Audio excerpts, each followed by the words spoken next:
Dave, can you hear anything? No, can you hear me? I can hear you, but I can't hear anything on the meeting. How about you, Dwight? Can you hear us? I can hear you guys fine. I think they might have us muted. But can you hear the meeting at all, Dwight? No. No, not at all. You hear us now? Perfect. Okay. Yes. Long ways from San Francisco. It is, yeah, but you know.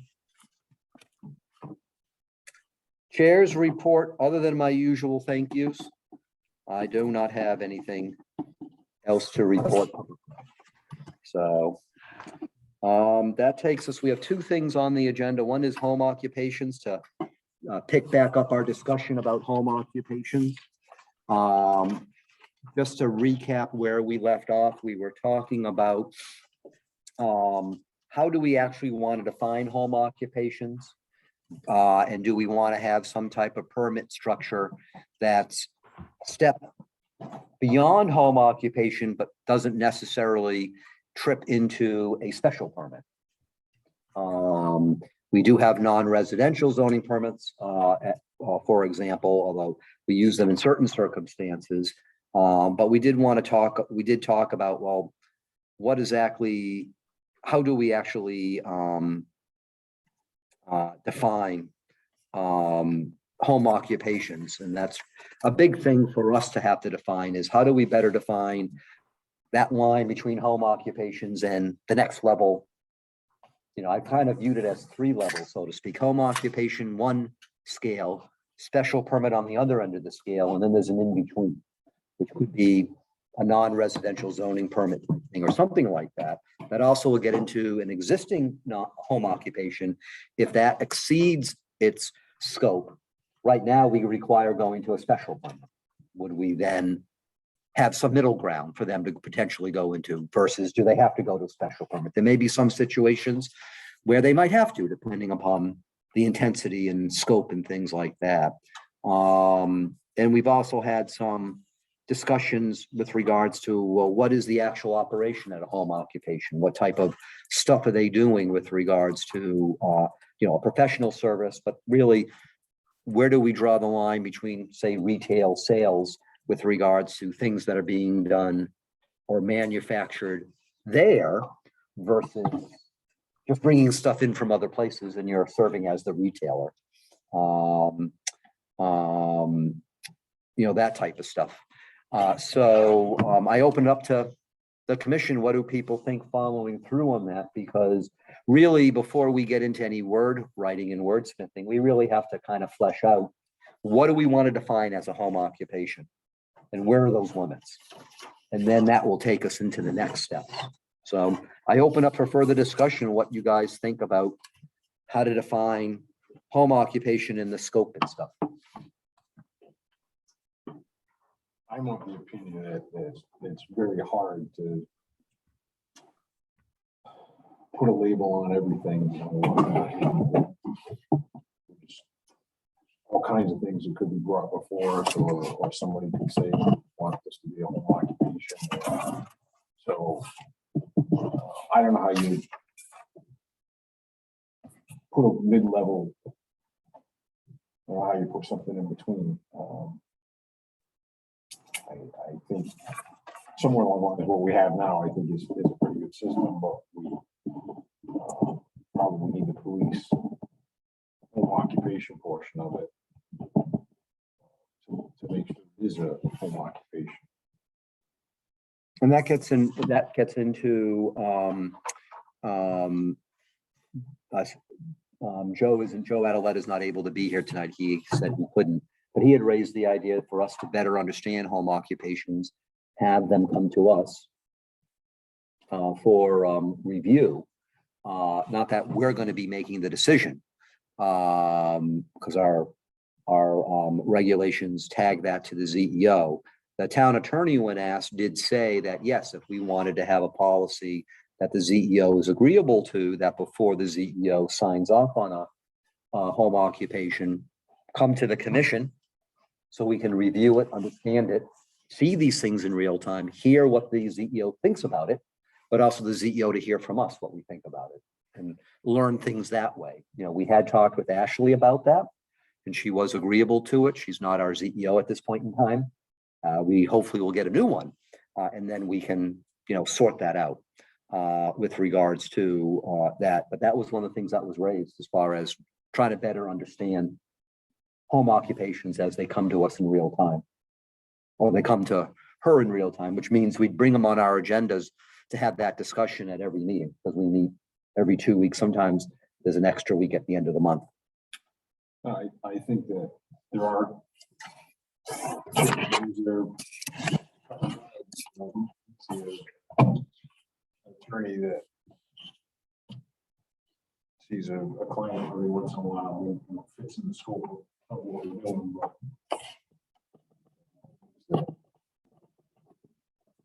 walk on one side of the line or the other, so it's really hard. Things clearly defined in writing or some type of regulation, I think, so. Are the folks online you're able to hear us, right? It's a little Okay. tough hearing Jeff. We don't have a whole lot good to say anyways, Dwight. What do others think about trying to define home occupations and the process right now that Joe at a letterhead raised about having them come to us to have a discussion with the CEO? It doesn't require changing the regulations. It's more a process of how we would handle things right now, trying to understand home occupations and where things are. You know, yeah, that they can come in and let us know what's going on, so we get a feel for what's happening. But a home occupation, my initial gut feeling is an accountant, or attorney, or somebody who, if you have, you know, one person come in your house, you're working inside your house, doing something as a home occupation. If you're doing lawnmower repair from your house, is that home occupation? You know, you're working, and then, you know, we'll get into with the landscapers. Is that a home occupation? They don't do any, no clients come to their house, nothing happening in the house, they're just parking their equipment there. So where does that fit in? You know, is that considered a home occupation? Right now? It depends. I mean, we've had various things approved as home occupations. Right now, it seems our home occupation, that listing that we have, has been allowing a lot of different stuff. And one of the issues we're trying to understand is, what do we really think of should be a home occupation? You know, at our last meeting, we discussed it. Some people felt that it should definitely be better defined and limited. But, you know, really, how are we going to define that? What Well, others, David? Yes, it seems like some of the retail sales home occupation have gotten out of hand. What?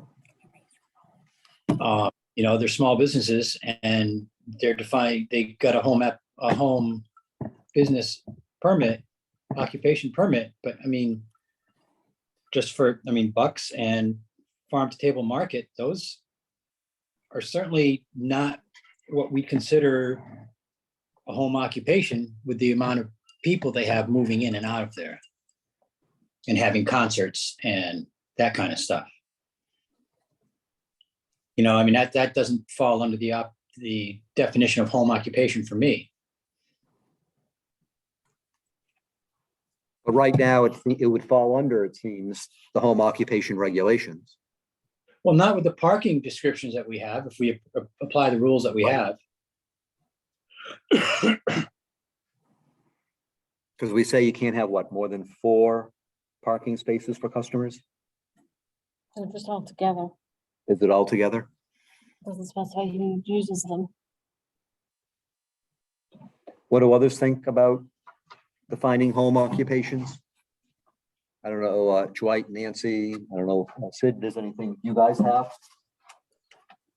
I like the idea of getting to better understand what home occupations are coming through the town before we start to change the regulations. Really not knowing what we're trying to find or what we're asking for. guessing, not asking, Celia or asking to do this, but. You run in part of these home occupations to remove the I did, it was on the list of, I had to give a report of all the permits every month, and it was always on there, and that file is somewhere in the town hall. I didn't- Not certain where it is, and with Ashley not there, it's kind of, we don't have a full land use department right now. So I'm not certain where that file is. But this is kind of torn between, one is to get a better understanding, hearing from the applicant. Not wanting to slow the process down, talk to people out, start out the meetings, maybe more than one, so kind of just things that we want to do. Even though we're not really deny it. I just don't feel like I'm familiar enough with what they all are to, or I guess I kind of support Joe's idea, just going through a learning session before we start with everything. It's a plan, you know, I mean, I think we ran into this last meeting where, you know, it's like, no, just stamp it and, you know, grow. No, we need a plan, you know.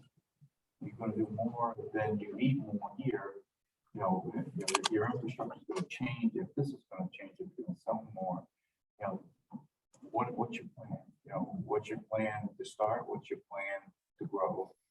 And then be able to make a decision. It's gotta be a plan. And to just rubber stamp things.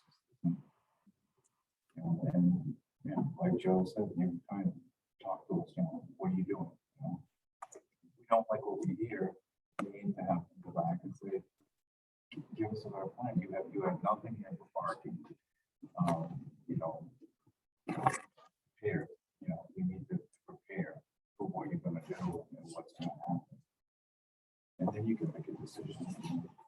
I would support what Joe Adaletta had raised. A level that, you know, you're gonna get to this level, you're gonna need a special permit about that. I think we've seen this over the last couple of years. At least I have.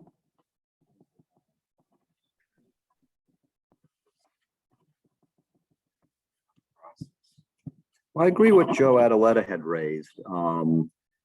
I think it would be, number one, it would be helpful for us to see these home occupations permits as they come in so we can understand what's coming in.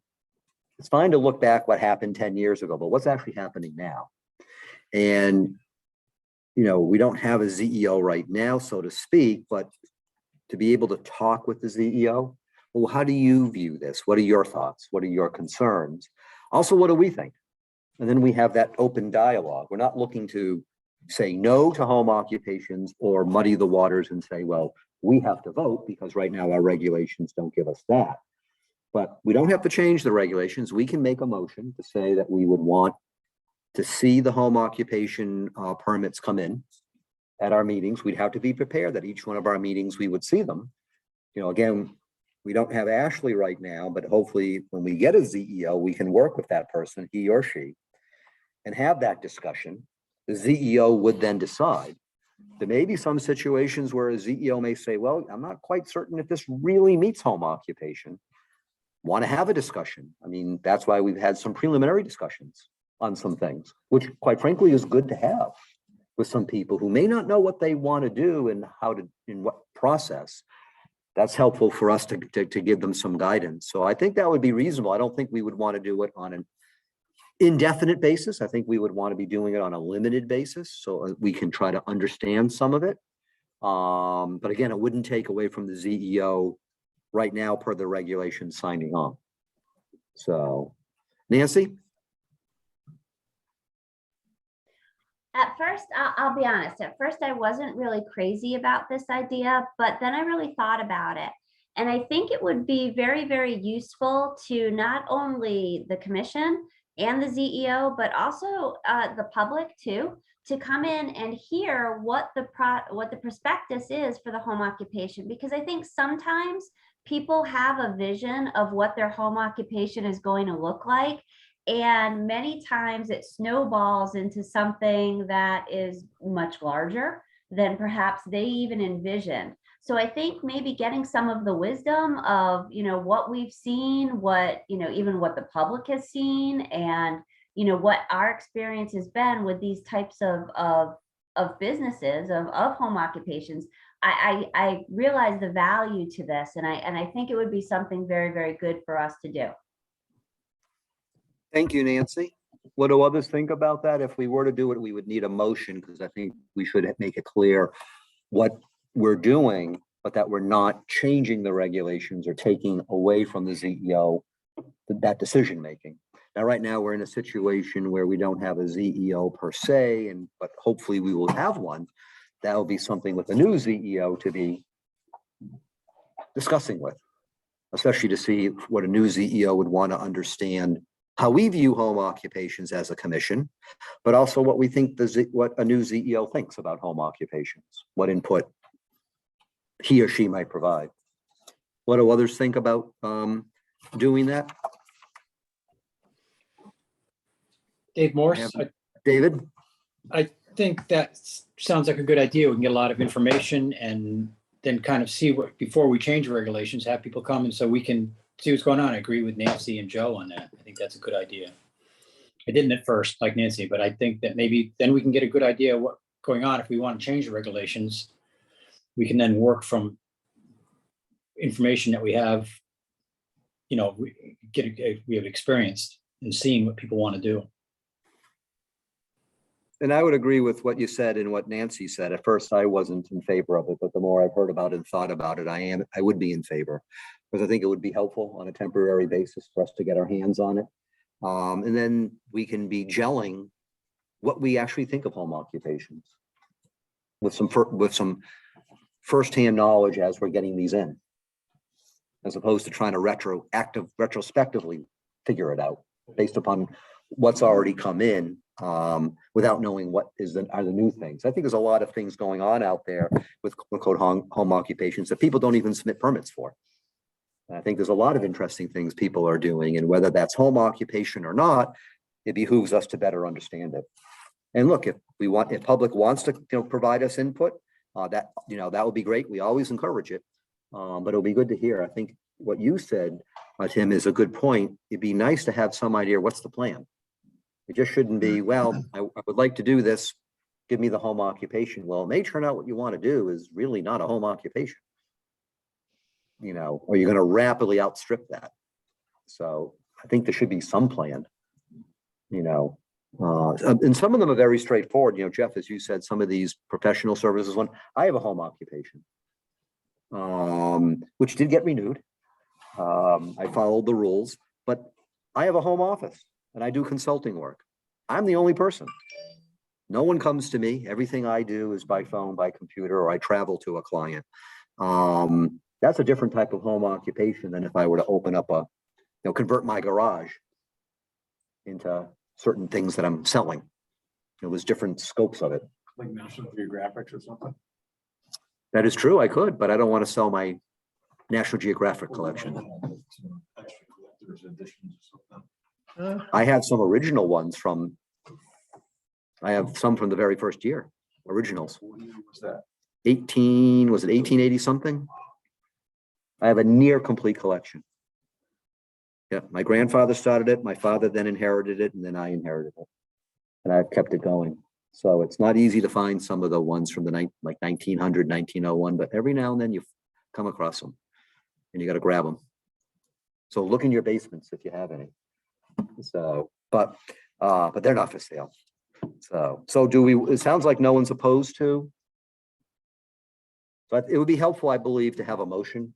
So that way it's clear on the record what we're doing, but we're not changing the regulation or taking authority away from the ZEO. So what we're proposing is to come in and discuss it, but it just automatically is going to be approved at this point? Or? No, it wouldn't automatically be approved. Ultimately, the ZEO right now has to make a decision. If it meets the regulations, the ZEO will approve it. If the ZEO feels it doesn't meet the regulations, then the ZEO can deny it or tell them, well, you really should come for a discussion with the commission, a prelim discussion. That was initially what was being done with the that farm. I forget the name of it right now. Because what they were initially thinking of was really not a home occupation, but they wanted to see if they could do a home occupation. That's why Ashley had said, you really should come and talk with the commission and have a discussion with them. And I said, yeah, don't have any problem with preliminary discussions if someone wants to do that. So, but the motion really would be something along the lines of that. I think would have to be, we wouldn't say for a number of months, I guess, but on a temporary basis. We would be working with the ZEO, so all of home occupation applications before being decided upon by the ZEO are brought to the commission for discussion with the ZEO. We can certainly ask the applicant to come. So who's currently reviewing them and making a decision? ZEO, not the P and Z. Right, but is that Ashley or is Celia doing it? Or? Celia does not do that. Ashley was doing it, but right now I don't know who is, because we don't have a ZEO, even though I've been getting mixed messages about do we or do we not. We definitely don't have anyone doing zoning enforcement. So really right now there's no one doing ZEO work, is my understanding. Well, in light of that, maybe it makes sense to start doing this now. So with no ZEO, we're not sure how they're getting approved. At least we can take a look at them. I mean, yes, we do need a ZEO, and that's being worked on by the selectmen. And I appreciate that that is being looked into. But right now, we don't do the ZEO work. In fact, our policy from 2018 is specifically commissioners do not do any ZEO work or land use department work. So we wouldn't be approving the permits. That would require a text amendment change. This would be seeing them. Now, right now, I don't know what permits there are or not that have been received. I don't know the status of any of that. I don't know. We'll find out as we're trying to prep for our next meeting what permits we have and don't have. Some of them, Delia, you may get notified of, but you're not going to be notified of home occupation permits because you don't do the ZEO work. So you wouldn't see that at all. So I don't know. Maybe there are some, I don't know. We can find that out, up there. I don't know. But really that would be a motion in a sense, would be having that stuff come to us for discussion with the ZEO, with an applicant, potentially. But the ZEO still would approve or deny per the regulations, if that makes sense. So we would do it on a temporary basis based upon how long we feel we need to do it for. I don't think any of us are looking at we're going to do it for like years. I think we would want to work through this, but that would be kind of, in a sense, a motion to make, if that makes sense. All right, so I make a motion until further notice, home occupation application shall be brought before the commission or the planning and zoning commission for preliminary discussion with the applicant or the applicant and the ZEO. And that would be before a ZEO decision? Before a ZEO decision, yes. Do you have that written? I didn't write that. So is it, so until further notice, if you just, let me make certain I got this written down. So until further notice, you said that. Home occupation permit application. Right, so we said home occupation permit applications. Yeah. Let me just make sure I got this down. So shall be brought before P and Z. Yep.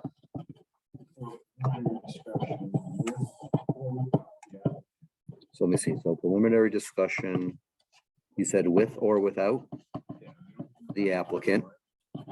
Okay.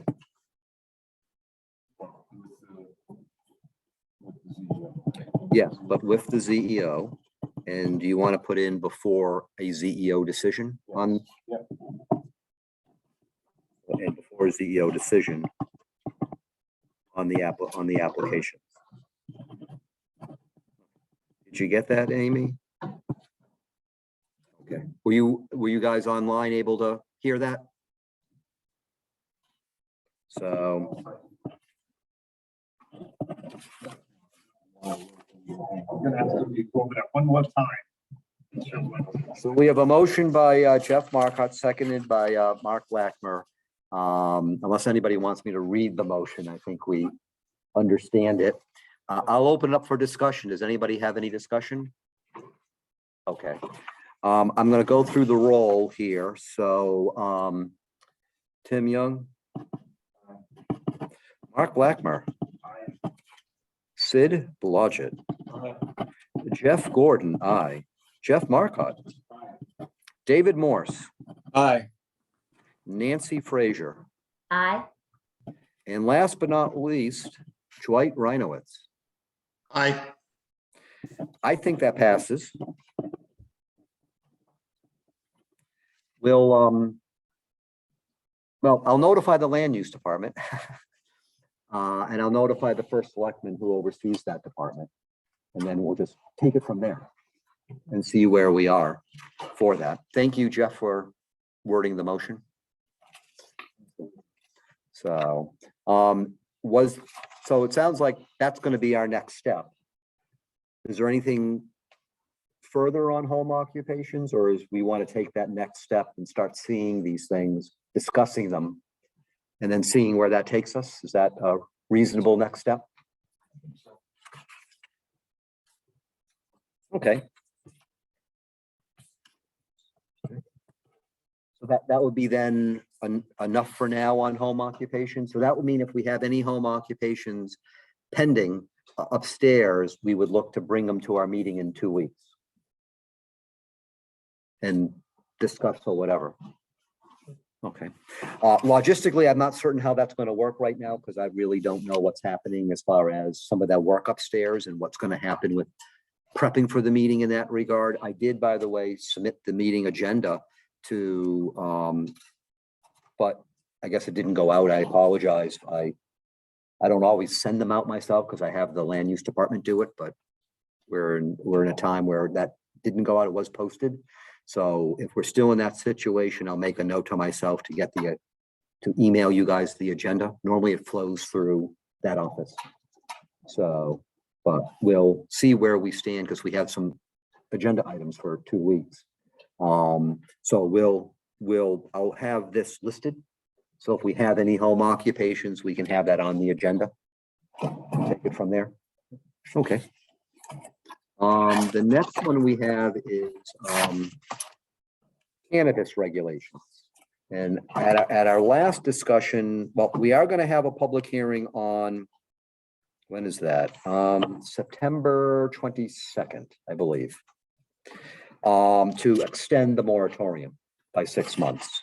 And are you handling that for notices or how's that? Okay, thank you. You gonna put any pictures or anything in or just the notice?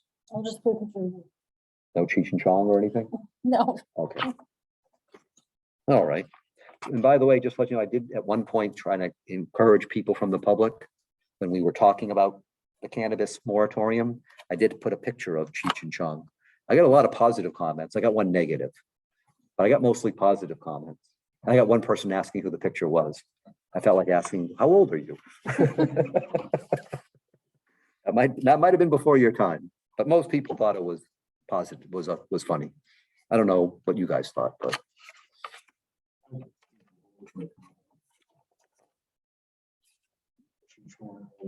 Tommy Tron. Did you want me to invite them to our next meeting? It's not in our budget, though. So we'll just take it out of the money we pay NECOG. You don't mind, do you? you want me to show up? Why wouldn't you if they're here? If they're not gonna pay me, I'm not gonna show up.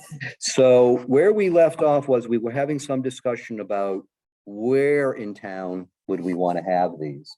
There was some discussion about would we have them only in the industrial district, which would be away from nearly all residences and schools and things like that. But my sense was there wasn't consensus for that. We wouldn't be per se in the Lake District because the Lake District isn't set up for that. Plus, I don't think their private covenants would allow for that type of stuff. That then leaves the community district.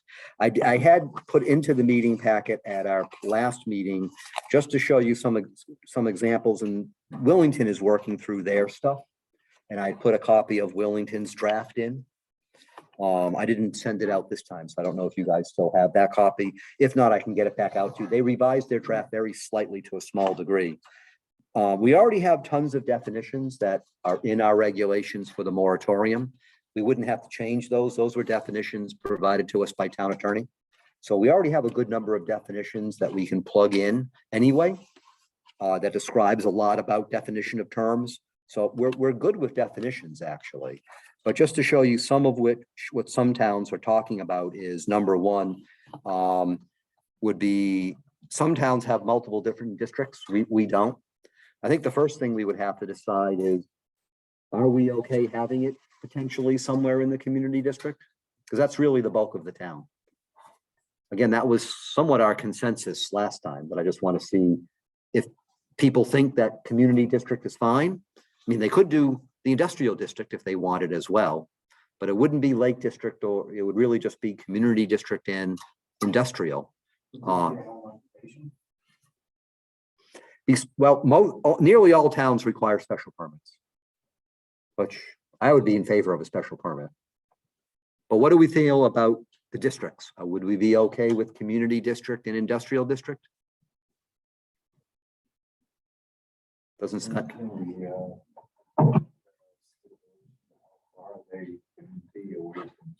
Yes, and that's why I had raised Wellington, for example. So for example, they had some things here, of course, saying, like most towns are doing, you have to have a valid state license because the state is granting licenses. So if they come to us and say, hey, I want to sell cannabis, and you don't have a state license, you can't legally do it. So you have to have a valid state license. They're changing that potentially because of the tax revenue the state can bring in. So right now, the state grants licenses. They've already said in their system how many they've given out so far. And there's one going in, or I think was approved for Thompson near the that dinosaur mini golf place. So first of all, you have to have a valid state license and be approved by the state. So that's a given that you have to show us that. Other than that, like a number of places do limit how far from residences, how far from schools, how far from daycares, how far from religious organizations, even get into sometimes traffic issues, safety issues, not having people, buying the stuff and using the stuff outside. They have to be inside. Some places even say you can't show the products through your windows. Everything has to be inside and no outside displays or whatever. So it depends. For example, Wellington says that they want to, shall not be located within 1,000 feet of any other cannabis establishment. And the reason some towns do that is they don't want to create like a district where now they have 5 or 6 of these places in one area. They want it to be 500 feet from any child daycare facility or religious organization. Can't be located within 1,000 feet of any state or local roadway with a certain amount of traffic, but they have 84 running through park, and so they have some issues with certain things. They limit the hours of operation from 8 in the morning to 9 in the evening. Can't consume any cannabis product on site. Signage, they have to follow their sign regulations. They have to show a plan that at a minimum talks about security, access, odor monitoring and mitigation, parking and traffic. Talking about wanting to, if you're some differences between if you're a retailer, if you're a cultivator, or if you do both, which they call hybrid.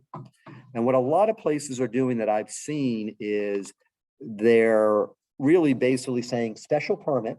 So that way it gives the commission flexibility to really look into a plan for your scope of it, how big your place is. We limit that anyway, how big your place can be. Traffic, security, also how close you are to other residences. Wellington is limiting it, I think 500 feet or 1,000 feet, depending upon what type of operation you do. But a lot of places are limiting that, saying you got to be a certain distance away.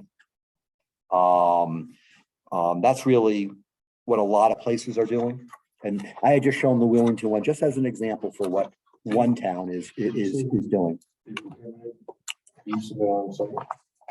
They said here, no consumption of any cannabis product may take place on site. Some places say if you do it, it has to be inside the premises. Discussed this several months ago. A resident of somebody that stayed and said they were interested in buying the orange art building. Mhm.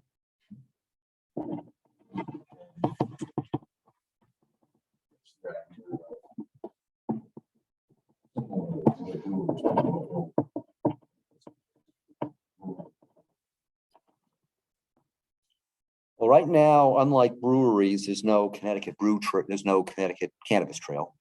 However, it wouldn't surprise me if they develop one, because it is big business and a lot of tax revenue for the state. And I think the town can also levy a tax.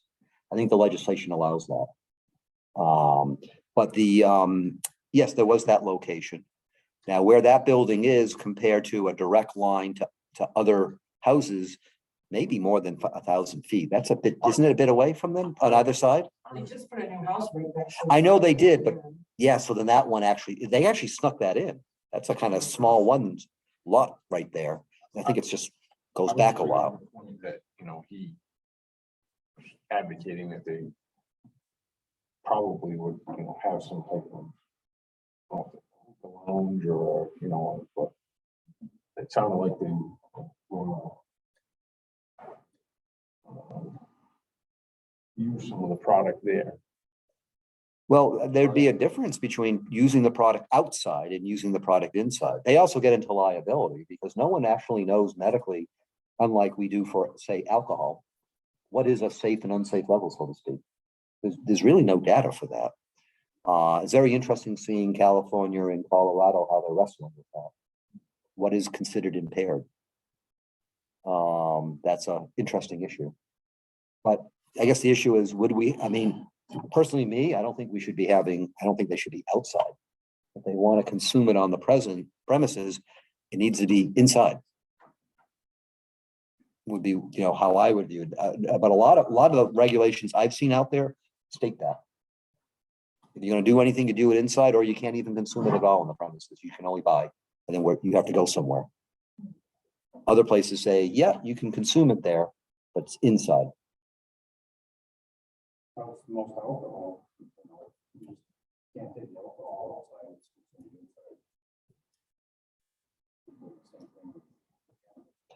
Yeah, if they already have regulations for that, a lot of places are trying to do that.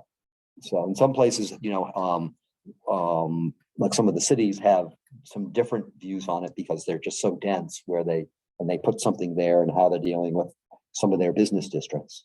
So, but I guess the issue would be if we were to allow it in industrial and community districts, are we going to want this to be by special permit? I've not seen a town in the regulations I've looked at do anything other than special permit. Looks like every town that I've seen is looking at special permits. Is that something we would be in favor of? That a special permit process? Personally, yeah, I think so. In fact, we do both have it being allowed use in the industrial zone, but by special permit in the community district. We can do that, can't we? Deal with the two different districts. Yeah, you would create language for each district and then change it however you wanted to change it. We could. So if you wanted to buy special permit in both zones, you could do that. But if we didn't do it as a special permit, would we lose an ability to look into some of these issues that we couldn't be a special permit? If we did that as a lesser process? What kind of issues? Well, there's safety, traffic, security, that type of stuff. You'd have less control over if you didn't have a special permit. Well, we could create two different structures, but there's not a lot of space in the industrial district anyway. But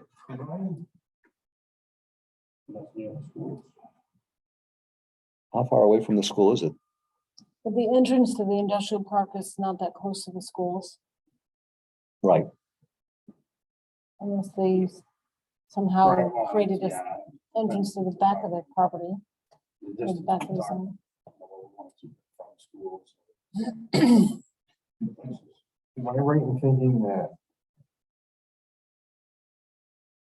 the traffic control burden for the first 30 days, wasn't that upon the town? By the state regulation? I'd have to look into the regulation to find that out. Up to like $60,000 something, then the operator had to pay for it after that, I think. We can, Maybe I got it backwards, maybe it was 60,000 they have to pay, and then the state, the town has to pick the rest of it up, or it was a pretty big number for traffic control. And for some places, that's a concern because there are some of these operations going to other parts of the state that are going to be big. Where there's more population.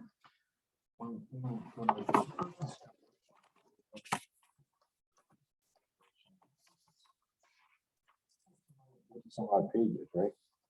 Oh, yeah, but it gets into a lot more because it gets into the social equity council that they set up and how they distribute the tax money and other things. So the regulation is mammoth because it gets into a lot.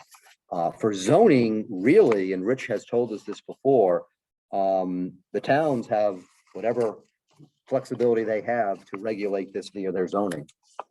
State has to grant the license initially, but the town still has to give a permit and can do whatever it does with its zoning regulations regarding it.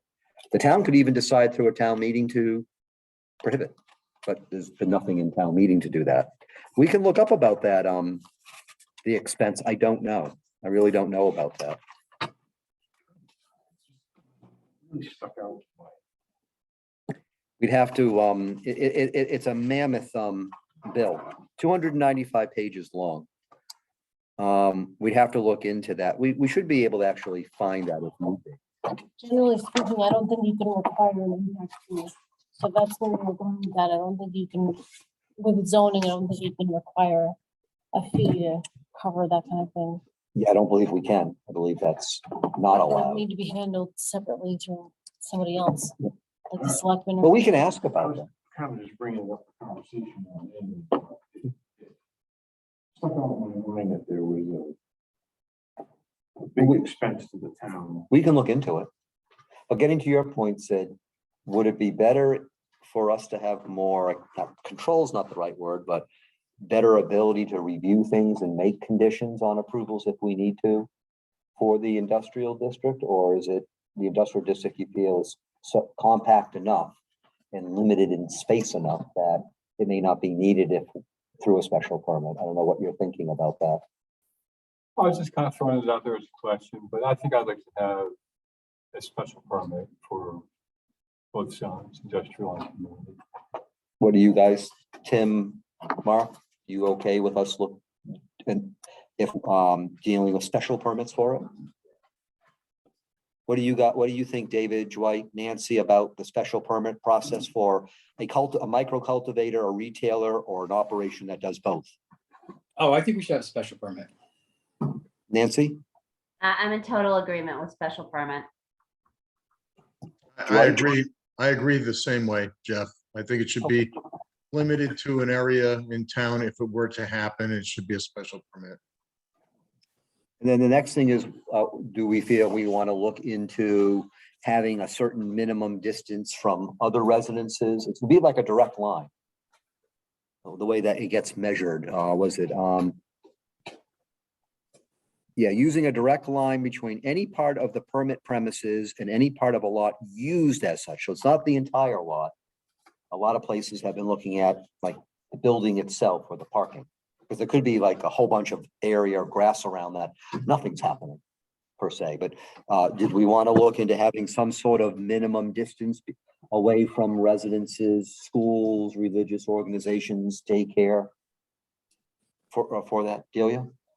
I was just thinking that to me, it makes more sense to have your setback from the boundary line when you're talking about a neighboring house, because the next lot may be vacant today, but tomorrow they can get a permit to build and they only have to be 20 feet away from the boundary line. Would be a boundary line of the business lot or the cultivator lot to where the house is, or any use of the house, because there may be other uses. Someone could have a swing set out in part of their I yard. think it would make more sense to have it to the boundary line because, like you said, if you consider the Okay. residential use of the property to include something like a swing set or a pool or whatever, that doesn't have to be where the house is. Correct. But if you're regulating to distances like a school or a church or something, I think that you could measure to the building, although, those things could still be built. I mean. Yeah, there's not like playgrounds and a stuff. New school, but and not likely that there'll be a lot of churches built, but people could get a permit to build something, just more likely that houses will be built on vacant land than churches or schools. So it would be having a distance from any part of the lot that's being used by this operation to the boundary line. I would think, and then you secondarily, or I don't know, maybe not secondarily, but in addition, you could have a setback to the way alcohol stores are regulated. You have so many feet that has to be away from specified uses. I don't think you can say has to be 1,000 feet away from everything. I think you have to Right. specify limited things like schools and churches or something. These that grow or we. These are micro cultivators. They have to get a license from the state. This is commercial micro cultivate. This is not, We're looking at chain link fences and all kinds of stuff around this stuff. Otherwise, you're gonna have a self-pick your own thing.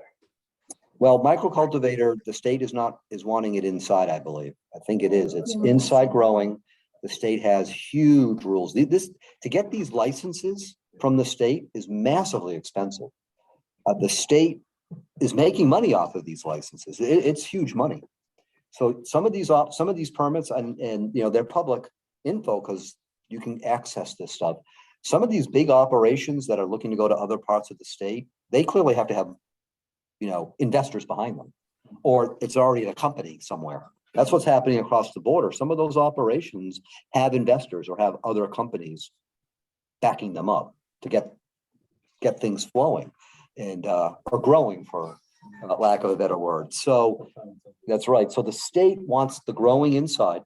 They have very clear rules about all of that operation that you have to adhere to, and then be re-licensed at a certain period of time. So you're not growing outside, you're growing inside. So you could be a micro cultivator and get your license. You can be a retailer and get your license, or you do both and you're called a hybrid and you have your license. And that retailer could also allow smoking on site or consumption, let's call it, versus Well, unless the town has rules that say, which is separate from, the town has rules about town property.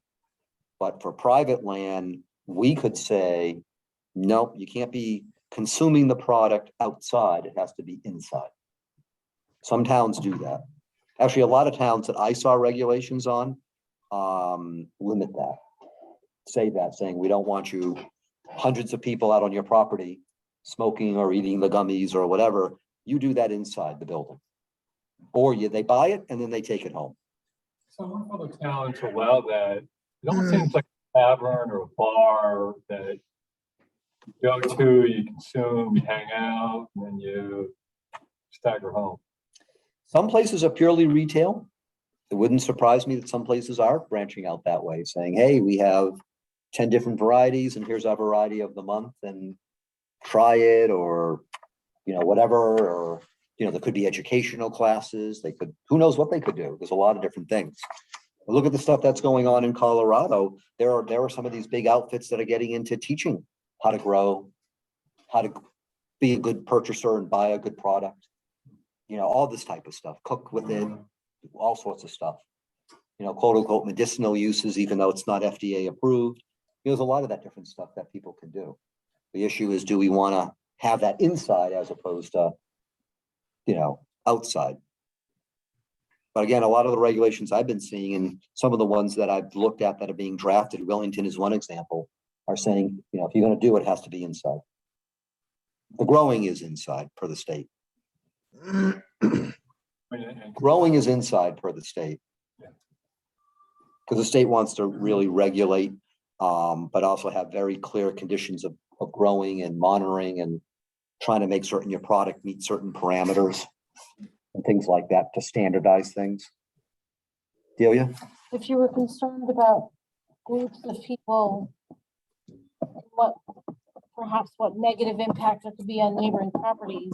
If you allowed consumption outdoors, you might have people hanging around for a long time. There could be more people needing more parking, and that might lead to noise complaints and other things. So you might consider not allowing it outdoors because it might affect the neighbors. And some places get concerned about odor. If there's a lot of stuff being consumed inside, for example, some places saying, well, you have to have an odor mitigation plan. To say, well, how much is coming out that could affect other people? And there's various towns have that. They don't get into the details of it. They just say you need like Wellington says, an odor monitoring and mitigation plan. My understanding is that some of these places, in order to get their licenses from the state, are already submitting these plans. Then they just have to show the town what is the plan that you submitted. So just because you get your license from the state doesn't mean the town automatically permits it. Just the state has to grant you a license. And then you can go to the town. They had to have been a pretty significant plan. Yes. And so what a lot of towns are doing, for example, Wellington doesn't get into gigantic detail because quite frankly, some of this stuff about security, access, odor monitoring and mitigation, parking and circulation or traffic plans, a lot of that stuff is being submitted to the state because the state wants to see your plan. And know, okay, what is it that you're doing? Is this just something you dreamed of and you really can't do what you want to do? Or is this something real and you have clear plan behind it? So quite frankly, that stuff, these plans, someone who knows what they're doing and has gotten a license from the state has that they can submit to us. Is my understanding of the process, the way the state's handling it. But the state leaves that type of stuff for zoning up to us. But are we okay with an idea of wanting to make certain that these operations are a certain distance away from other residences, daycares, religious organizations, schools? That would be private and public schools. Are those general things that we would be okay wanting to have some type of separation? It's a good place to start, just to cautiously or carefully step into this. And if a few years down the road, we don't feel that's important anymore, we can lift that. We can always change it depending upon how things are. Yeah, I mean, if we're seeing problems developing and we have to do something, we can do it. If we feel that we can change regulation for whatever reason, I think it gets to the point that whatever we create, we're going to have to make certain we monitor. So I'm not advocating that we start holding our commission meetings there, but that's a separate issue. But still, we're going to have to monitor it. My understanding is the state's going to have a lot of oversight on how these things go, because the state's then going to have to relicense. So my understanding is that the process is going to be involved for relicensure. However, as the state starts getting money rolling in, I don't know what the state will do. State might make it easier and easier because it's big money, tax revenue. So, did you have something, Tim? No. But it is an interesting thing. Yeah. So I don't know if this is compatible with dairy farming or not. Does it help the cows produce more milk? Take a trip and then we'll leave the farm. Where's the wild weed?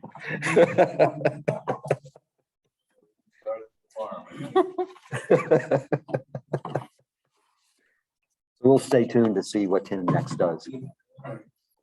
When we see that big marijuana leaf flag flying out over the barn, then we know that the cows are happy. So, that's right. So, what else do people think about stuff we should be looking into for, or do you want to see? I sent out the Wellington one. I can send it out again. I can see what other ones I have to send out. Although I know I have it. Yeah, we sent it, but I can send it again.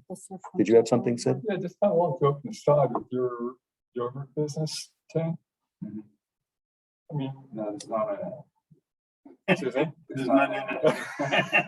What if there could be, or what if on the side you start selling butter? You need a license from the state, though. You have to be licensed Yeah. by the state. I think the problem I think is that the sale of cannabis at an existing facility could almost be like invisible. Well, it could, however, if the state finds out, the state will be unhappy because the state wants to license you. Right, yeah. But if someone starts doing that, that would be interesting. I'm kind of thinking of like brand new facilities, like tavern, parking lots, a significant change to put in one of these places, but it could blend into bakery at the orchard or farm to table or. I mean, It could. And they would certainly have to be seeking a permit after they get a license. Right. Everything starts with the state license. Yes, Tim? But there's, I mean, Mark? you know, with zoning setting up, there's a difference between the retail establishment. You know, you go to a liquor store and just purchase beer, purchase your alcohol, you're not consuming it there, versus going to a bar where you are consuming it, you know, and only inside. So the same thing, if we have regulations, you know, what is the a dispensary? Is this for consumption on site or is this strictly? We would have to define that. Some places have said, you're just a dispensary. People are not there to consume it inside or on the premises. Some places do that. Other places say, if you're going to allow it, only inside. We would only allow cannabis operations that would grow it themselves and sell it themselves versus a retail store that bought it. I don't think we could, if we can limit it that way, can we? Because the state will give a license to a micro cultivator who only is growing and then selling it to other places, but they're, Do they allow people to grow and to sell? yes, they're called hybrids, yeah. No, hybrid. Is that one of those big operations? Usually they're big operations. See, in here, Yes, they can do hybrid. was Buying it and reselling it. Yeah, but- Except for the hybrid. You say growing. But I think the state lets you grow and sell, but I'd have to look into that, for that. But we can look into that and see. I think there's, yeah, cannabis hybrid retailer, a person that is licensed to purchase cannabis and sell cannabis and okay, so the hybrid would be the medical, well, it's not really medical, but quote unquote, medical marijuana, because it's not FDA approved. And federal law doesn't let a doctor prescribe it outside of a research study. But I think the state does allow, if it's a big enough operation to pull a license to be a cultivator and a license to be a retailer. But I'd have to look into that. Because there are some big operations in other states that they do that. I mean, those are big operations. I don't know if Connecticut is going to say, now we just want to make certain we let more businesses start and not have a business have more than one license. I don't know. We can find that out. But, you know, the medicinal use of marijuana is a different entity. So, and, you know, people can, you know, get their card for it, but it's not, tell you, bring it to a hospital, they're not going to accept that as a card because the hospitals have to follow federal law. So are we only considering recreational use? We also need to regulate medical. Well, a lot of places have already, some places have already put in about medical. You know, I would say that if a retailer is doing something, if they're going to grow for medical or retail for medical or just retail for personal consumption, the regulations can be all the same. Because the state has to grant you a license. It's just, if you're going to start getting into telling people that, you know, how you help them get a card or whatever, you know, that people get those cards, but they're very limited in what you can actually do with that card. I can tell you, I don't prescribe it. I have no, because federal law doesn't allow me. Well, at this point, you don't need a car anymore. No, you don't. But for certain medical things, it was designed to allow certain things, but it really wasn't heavily used the way that they thought it was going to be. Because there's still the overarching federal law that all hospitals have to follow, or a medical facility has to follow, for example. So there is a difference between the existing federal law and what the states are doing. And until federal law says that you can say prescribe, you don't find a lot of doctors push the point with the DEA. So, because they can yank your certificate to prescribe and then you lose your state license. Because then you can't prescribe, so the state doesn't like that. But right now, it is state law to be able to sell this stuff, so we have to have regulations. So I don't know how much, if a facility would really come in. There's a number of them over the border in Massachusetts. They're just popping up. And then there's the one in Thompson. that's submitted. I'm not certain, you know, Did you get licensing over I thought they got their permit. I thought they approved it. Didn't they approve it finally? No, there isn't, but there was some issue about the foundation and that they needed to look into whether or not they could use the foundation that's there already or whether it's structurally sound or some issue.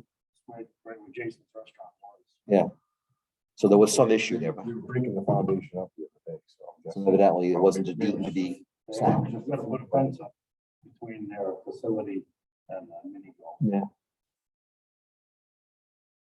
I don't know, using this stuff might make you better at mini golf. I don't know. Oh, I didn't say you could, you just said that they had to put a fence up. I didn't say it couldn't be a gate in the fence. So, well, is there anything else that people have about this that we want to look into? I think one of the things we can do is we can identify, there's a few spots in our regulations we would have to identify to add this in. We already have definitions that we'll just move into our definition section. Because those definitions are in the moratorium language. We would need to state that we would allow this as a permitted use by special permit in the community district and the industrial district. That's easy language.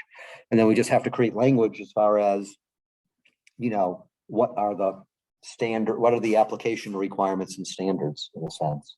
Do we have to just limit that to those two districts? You know, we're kind of excluding the lake districts. Well, I don't think, But the lake district, if their own, you know, we don't have to exclude it. If their own bylaws. well, do we want to allow it in the Lake District? I can't imagine that their private covenants are going to allow it. Right. That's my understanding. Dwight, do you happen to know about the Lake Districts that they don't allow commercial? I'm not, I know Witches Woods and Lake Bungie both have pretty, well-written deeds and covenants restricting certain types of businesses. Lake Bungie, you can't have any home occupancy business, or you're not supposed to anyway. Witches Woods has permitted some, but it's very on a very low scale, and most of it was, automotive parts related, and it was pretty well controlled.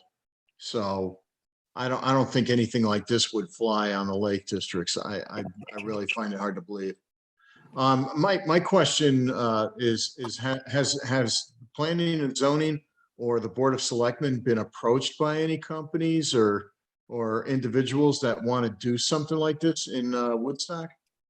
I don't know if Board of Selectmen have been approached, but I know there's definitely one person who's interested. He came to our last meeting. And there's another person who I'm aware of who's might be interested, but isn't certain about raising the money to get the licenses. It's a hefty license fee. Where's that person who wanted to use that printing company? Mhm. That was a while ago now. But, because the town isn't prohibiting it, via an ordinance, we have to have regulation for it. Well, why don't we do this? We can look into, I can resend out the Willington one just as an example. A lot of towns I've seen are very similar.